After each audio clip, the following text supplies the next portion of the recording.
We will now finish with our final speaker, who was referred to earlier by Hilary, Sarah Brodie. She shares a surname, but as far as we know, we're not related in any way.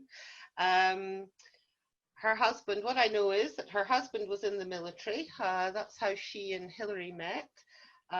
They moved around quite a lot, as is the way with military families, but they have now opted to settle in Orkney. So they're our furthest northern representatives tonight. So over to Sarah now, to tell us about Jewish life in Orkney. It's quite difficult to know what to say because a lot of people have spoken about what, their beginnings, how they grew up and that kind of thing. My belief and what we've carried on is that actually religious life starts at home. The shul, everybody knows what the definition of the name of the shul. It's a meeting place. But we've done a lot of it at home. We've lived all over England. Si was on when he was doing his initial training, was down south. Jonathan Remain married us. We were lucky. We would travel back. We would make, our nearest shul used to be a 2-hour drive each way. That's when you have, we've got 3 children. Well, all 3 of my girls have got additional needs for a variety of reasons, but that has an added dimension into family life when it means schlepping them to school. It's not always feasible. It's not always practical.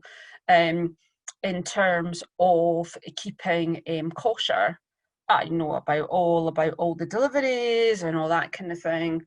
So when we were in Oxfordshire, we decided to buy a house. Si commuted because actually I think I had 9 moves.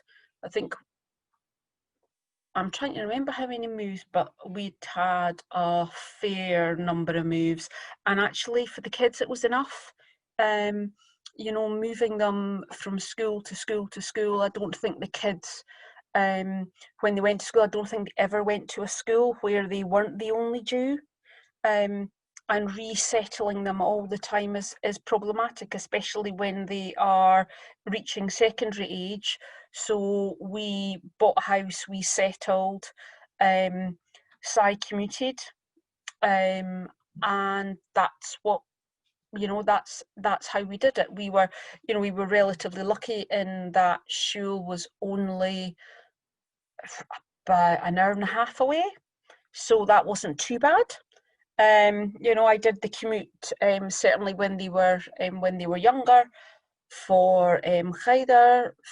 We also had in Maidenhead we had a preschool, so the kids went there, but they also went to the secular one on base because, as every other one of your sort of remote speakers has said, no man is an island. We cannot keep them in a tiny little Jewish enclave, and I'm not demeaning people who do that. That's grand, but when you're this isolated, you can't. So we've maintained things at home to the level that we are comfortable with, and luckily my youngest baby is 19 now. So we've done our bit. It's up to them now. But we felt that it was important for the kids to have a Jewish community. It was important for them to know their faith, to know their roots, but also they need to have a foot in the world that they live in, that Simon was in for his trade. As Hilary mentioned, Hilary's a nurse. I am a nurse. We probably share the same appalling sense of humour that all nurses and anybody who works in healthcare has.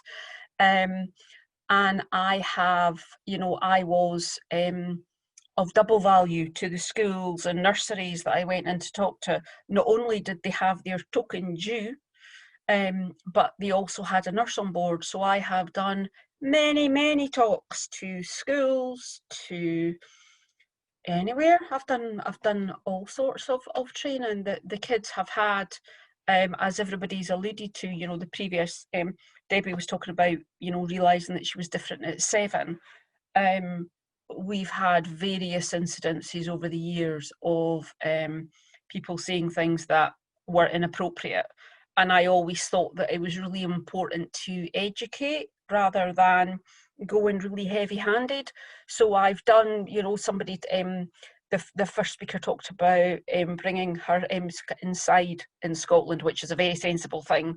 But I can remember creating a paper one in the kids' primary school, you know, for all the children. And I think that got a yearly tradition, and the school was gutted when my eldest hit the age, well, when my youngest hit the age for secondary school, because I was like, actually, I'm working now. You can do your own suka. I've given you all the things, you know. We've provided lots of things, and I think that living remotely means that you have to bring your sense of community with you. You know, as everybody else has said, yes, we have to travel to get things. It means that you are more organised. I cannot nip out for Pesach if I need if I need matzah. You know, a Jacob's cream cracker is not quite going to hit the spot. So you have to be organised. You have to prepare. We are really lucky. We've got really good internet, and as we all know, especially during lockdown, all of you will have had to. You know, for those of you who live in the Central Belt, you will all have done your online shopping. So, you know, we're very lucky that way. We get it delivered. I think it makes life more interesting. But I don't think there's many other Jews on Orkney. There's one other that Fiona met, but there's a few, I think, who have heritage, but I've not met them yet. Right. Okay. Well, again, another interesting insight